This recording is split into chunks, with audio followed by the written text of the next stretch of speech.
Dah.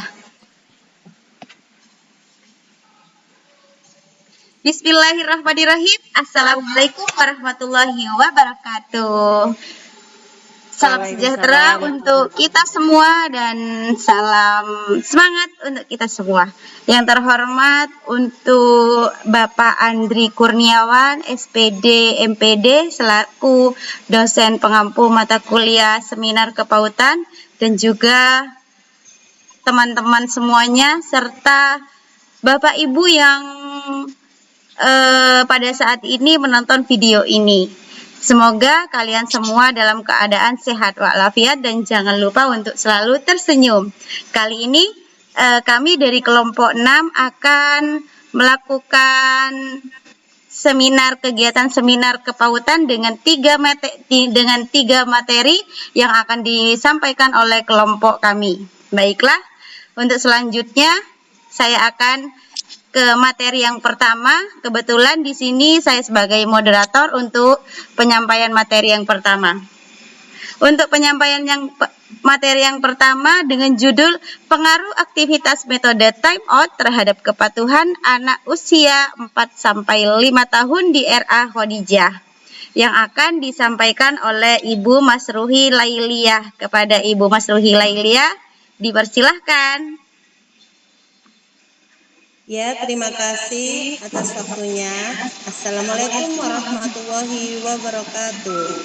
Waalaikumsalam warahmatullahi wabarakatuh. wabarakatuh. Nomor NIM 2498039 akan menerangkan materi pengaruh aktivitas metode time out terhadap kepatuhan anak usia 4-5 tahun di RA Khadijah.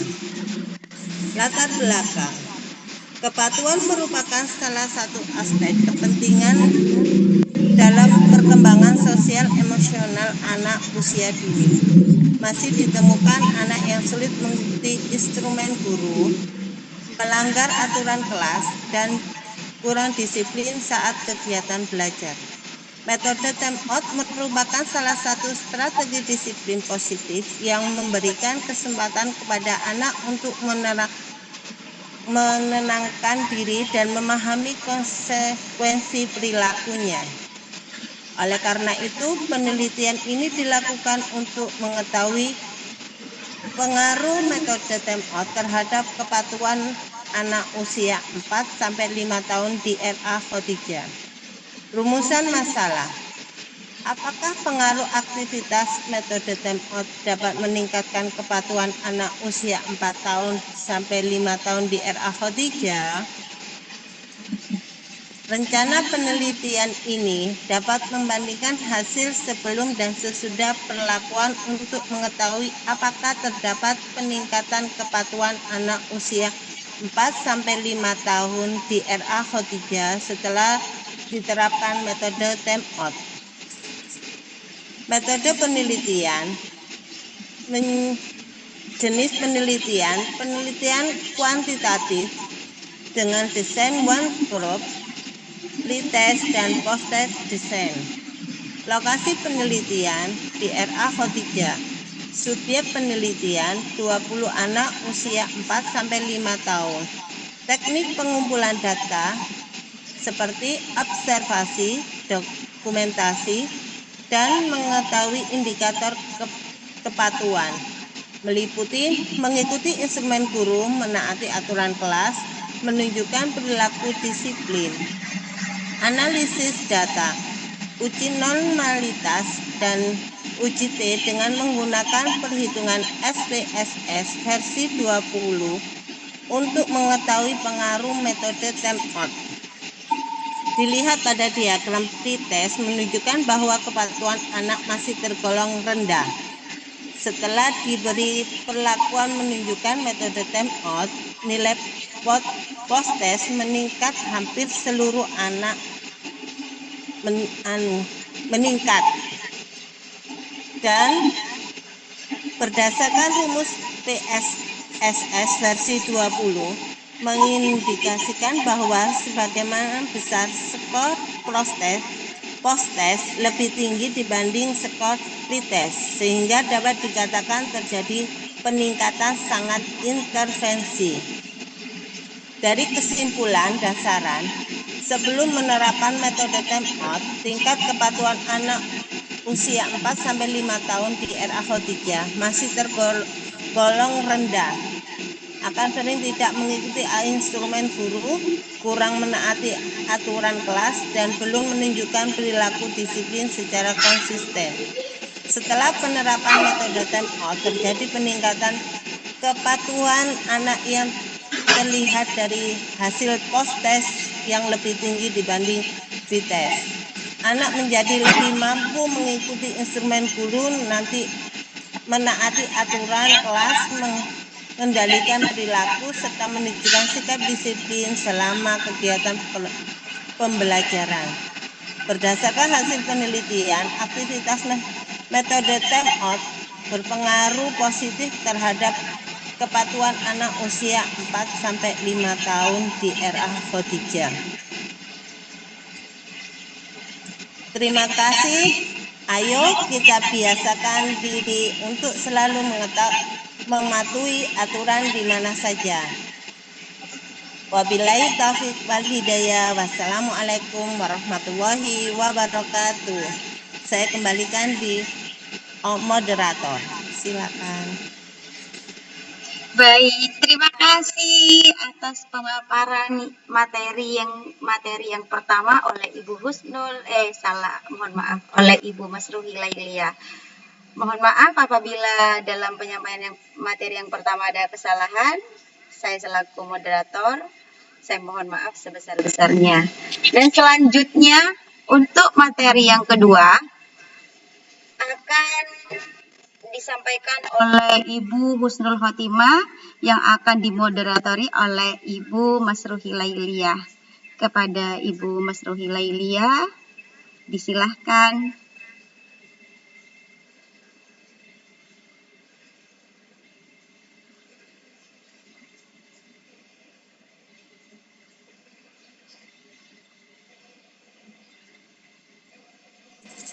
Terima kasih waktunya yang diberikan kepada saya. Baiklah, saya Ibu Masruhi Lailia sebagai moderator yang kedua. Langsung saja untuk materi yang kedua dengan judul Mirror Soundbox untuk anak space delay yang akan disampaikan oleh Bu Husnul Khotimah. Kepadanya disilakan. Mari Bu Husnul.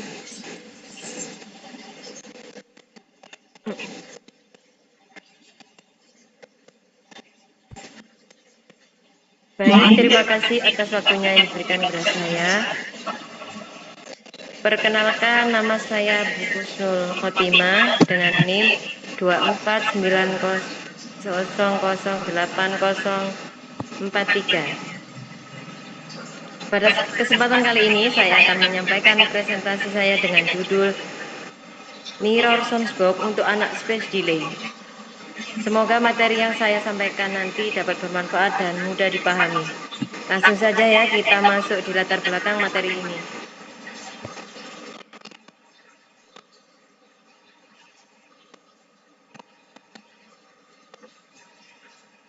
Next, Bu.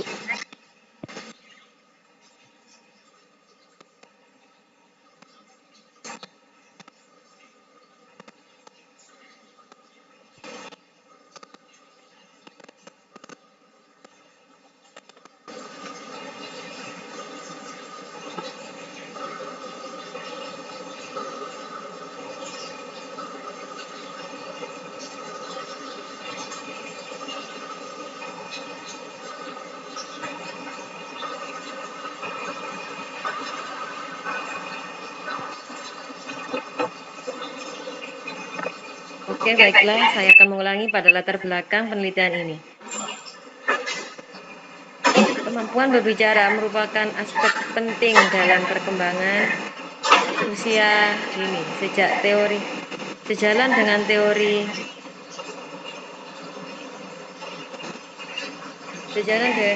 kerucut pengalaman Edgar Dale yang menekankan bahwa pembelajaran akan lebih bermakna ketika anak terlibat aktif melalui pengalaman yang nyata. Anak dengan space delay membutuhkan media yang menarik, interaktif, dan mudah digunakan agar stimulasi bahasa lebih optimal. Oleh karena itu, dikembangkanlah media Mirror Soundbox yang memadukan suara, kartu kata, tombol interaktif, dan desain untuk membantu anak melatih pengucapan kata. Tujuan penelitian ini yaitu mengembangkan media Mirror Soundbox sebagai media stimulasi kemampuan bicara anak usia dini yang mengalami speech delay pada usia 4-5 tahun. Manfaatnya untuk memenuhi kebutuhan media pembelajaran dan stimulasi bicara melalui pengembangan media Mirror Soundbox dan sesuai dengan karakteristik anak speech delay.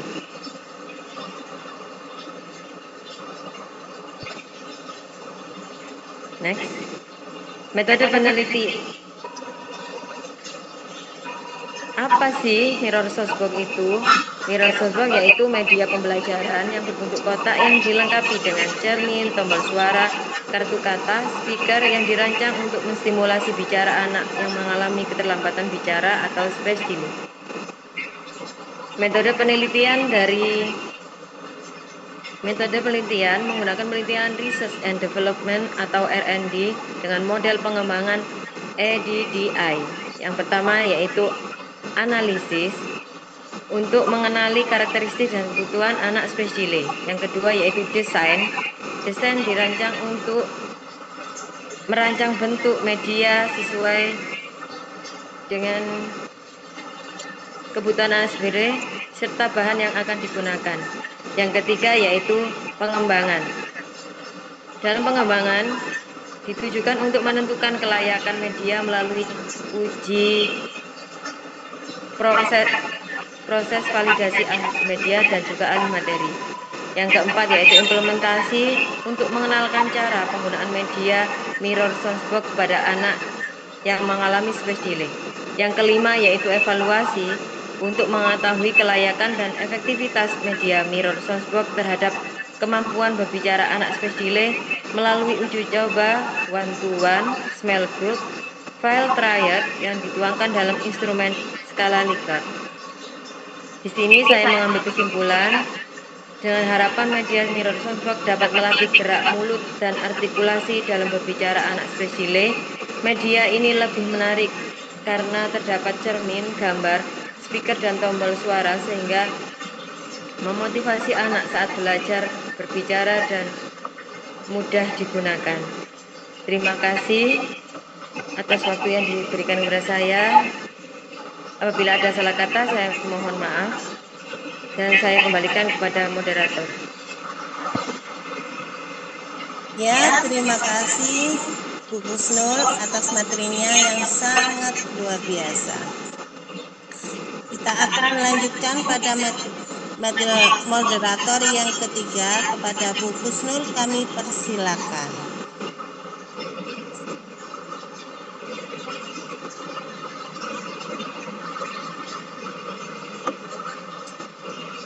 Baik, terima kasih Ibu atas waktu yang diberikan kepada saya. Nama saya Bu Kusnul sebagai moderator yang ketiga. Untuk mempersingkat waktu, materi selanjutnya akan disampaikan oleh rekan saya, beliau Ibu Nurul Komariah, dengan judul Pengaruh Metode Bercerita untuk Menumbuhkan Rasa Percaya Diri Anak Kelompok B di TK Kartika Grumbungan Lor. Kepada Ibu Nurul Komariah, disilahkan. Baik, terima kasih atas waktu yang sudah diberikan. Perkenalkan, nama saya Nurul Komariah dengan NIM 249008045. Di sini saya akan memaparkan seminar tentang penelitian saya yang berjudul Pengaruh Metode Bercerita untuk Menumbuhkan Rasa Percaya Diri Anak Kelompok B di TK Kartika Grumbungan Lor. Dengan latar belakang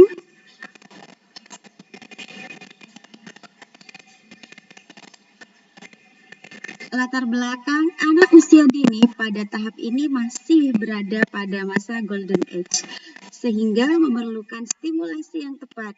Rasa percaya diri penting untuk perkembangan sosial emosional anak.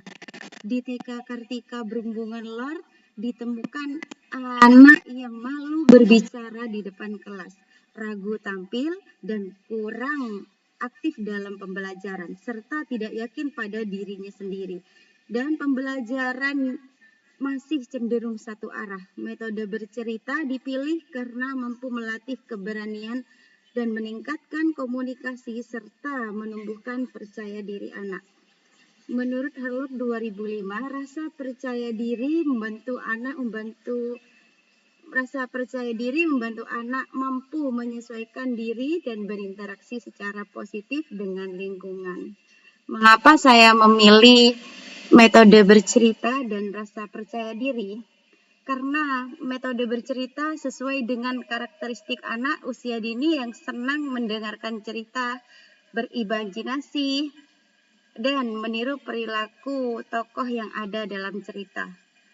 Rasa percaya diri mengapa penting? Karena menurut saya anak usia dini, rasa percaya diri adalah salah satu fondasi untuk anak agar bisa ke tahap yang selanjutnya dengan lebih mudah. Karena dengan rasa percaya diri perkembangan anak akan lebih bagus dan akan lebih membuat anak akan lebih lebih aktif dan juga lebih mudah dalam memahami dan serta dalam perkembangannya bisa baik. Setelah itu, next, rumusan masalah. Apakah terdapat pengaruh metode bercerita untuk menumbuhkan rasa percaya diri anak kelompok B di TK Kartika Berumbungan Lor? Tujuan penelitiannya yaitu untuk mengetahui apakah ada pengaruh metode bercerita untuk menumbuhkan rasa percaya diri anak kelompok B di TK Berumbungan Lor. Next. Kajian teori. Pengertian metode bercerita.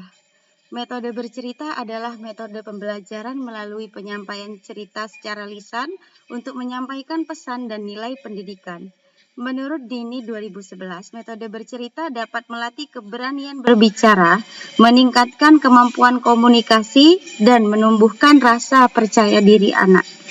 Pengertian rasa percaya diri.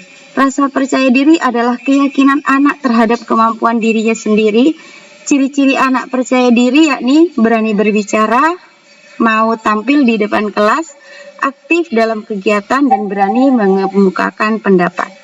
Menurut Bandura 1997, pengalaman positif dan kesempatan tampil dapat meningkatkan rasa percaya diri anak. Jenis penelitian yang saya pakai yaitu penelitian kuantitatif dengan desain pre-eksperimen, one group pretest post-test design. Karena hanya melibatkan satu kelompok eksperimen tanpa kelompok kontrol. Analisis data menggunakan uji normalitas dan uji T dengan menggunakan perhitungan SPSS versi 20. Subjek penelitian yaitu 20 anak kelompok B di TK Kartika Berumbungan Lor. Teknik pengumpulan data yaitu yang pertama menggunakan observasi, di mana untuk mengamati perilaku percaya diri anak selama kegiatan. Yang kedua, tes yang terdiri dari pre-test dan post-test untuk mengetahui perubahan rasa percaya diri anak sebelum dan sesudah perlakuan atau diberikannya treatment metode bercerita. Yang ketiga yaitu ada dokumentasi, di mana sebagai bukti pelaksanaan kegiatan penelitian yang berupa foto, data pendukung lainnya.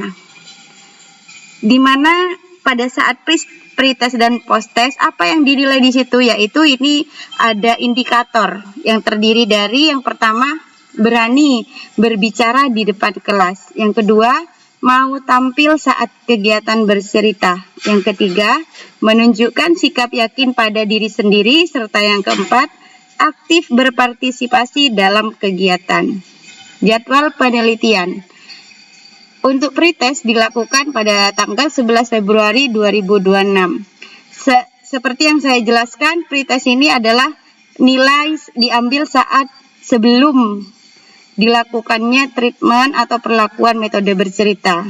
Setelah itu, treatment metode bercerita diambil pada 6 kali pertemuan, di mana pada treatment metode bercerita ini saya memakai metode bercerita menggunakan buku cerita, menggunakan boneka tangan, dan juga bisa bercerita sesuai dengan keinginan anak, seperti bercerita apa yang paling hal yang ia sukai. Setelah itu post-test dilakukan pada tanggal 13 Mei 2026, yaitu hasil nilai pada saat setelah diberikannya perlakuan treatment metode bercerita. Next.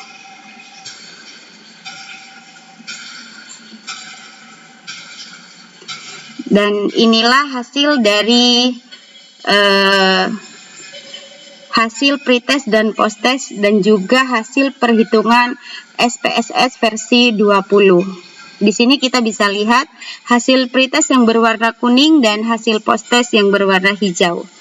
Di sini kita bisa lihat dari hasil diagram batang, kita bisa melihat hasil yang signifikan dari sebelum diberikannya treatment metode bercerita dan sesudah diberikannya treatment metode bercerita. Dan di sini juga hasil perhitungan SPSS versi 20 juga terlihat bahwasannya ada hasil yang signifikan dari pemberian treatment metode bercerita. Next.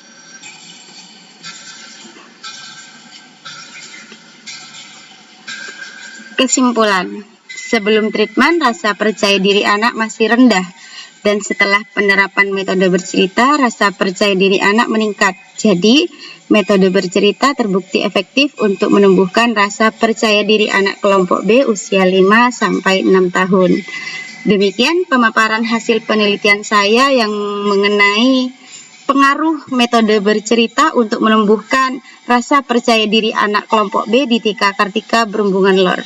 Semoga penelitian ini dapat memberikan manfaat bagi guru PAUD dalam memilih metode pembelajaran yang tepat untuk mengembangkan aspek sosial emosional anak, terutama pada rasa percaya diri. Terima kasih atas perhatiannya, dan mari kita mulai hari ini, kita bentuk anak kita untuk mempunyai rasa percaya diri yang tinggi agar dapat memulai kegiatan apapun dengan mudah. Terima kasih. Sekian dari saya kembalikan lagi kepada moderator Ibu Husnul Khotimah. Baik, terima kasih kepada pemateri atas penyampaian materinya. Materi yang sangat luar biasa. Saya mohon maaf apabila ada kekurangan selama saya memandu acara. Sampai jumpa pada kesempatan berikutnya. Saya akhiri. Assalamualaikum warahmatullahi wabarakatuh. Waalaikumsalam warahmatullahi wabarakatuh.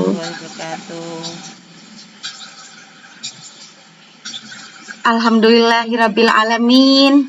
Demikianlah hasil seminar dari kelompok 6 dari kelompok kami yang terdiri dari Ibu Masruhi Lailia, Ibu Husnul Khotimah, dan saya sendiri Nurul Komaria. Dan apabila dari penyampaian materi yang pertama, materi yang kedua, dan juga materi yang ketiga masih ada kekurangan serta masih ada kesalahan, kami selaku kelompok 6 mohon maaf yang sebesar-besarnya. Dan apabila ada masukan maupun pertanyaan, bisa langsung chat di kolom komentar. Terima kasih untuk semuanya. Semoga bermanfaat. Wassalamualaikum warahmatullahi wabarakatuh. Waalaikumsalam warahmatullahi wabarakatuh.